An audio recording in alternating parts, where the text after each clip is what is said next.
একটা হেডফোন দরকার, একটা হেডফোন দোকানেতে কিনতে আসে। আরো চাচা আমার একটা ইয়ারফোন দেখাও তো। আইতে কেরাম ইয়ারফোন গো, ওই ঢিপ ঢিপ করে বাজবে ওই ডিপ ইয়ারফোন। করে বাজবে। দাঁড়াও দেখাচ্ছি।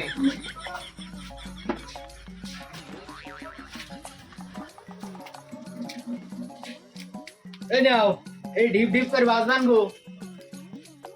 সবই তো ঠিক আছে, তাহলে এই দামটা কত? এর দাম একই দাম 200। কম টম হবে না? না না না, কম টম হবে না। তুমি নিলি না, না নিলি না দাও গো। তোমার ভালো না, তোমার কাছে হ্যান্ড পড়ে নেবো না। এই তুমি নিলি না, না নিলে যাও, তাই জানতে যাও তো। দোকানদারি কর।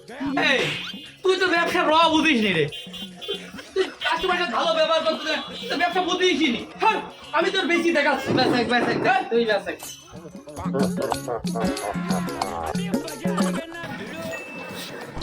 ভাই একটা হেডফোন দেখাও দিনে।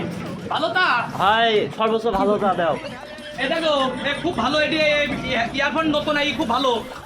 ভালো এটি? হ্যাঁ, ও তো কয় টাকা দিতে হবে? আর এর দাম ভাই 600 টাকা। 600 টাকা? হ্যাঁ হ্যাঁ 600। কম টম করে নাও, ও ওই 400 টাকা দিয়ে দেবো। আইসো, আর বেশি দিবা না। না না ভাই, অত টাকা নিস, 100 টাকা দিয়ে বাজারে যাবো তো আবার। দেও দেও দেও দেও, 400 টাকা দেবো দাও। এ দেখো 100 নাও। তাই না? আচ্ছা ভালোই হই একদম। এই তোর এই 200 নে, আর আমার 200 ব্যাগ দে, আমি যাই। তুই ব্যবসা শিখুছো, এটা জায়গায় বসে থেকে বেরিয়ে দিলাম।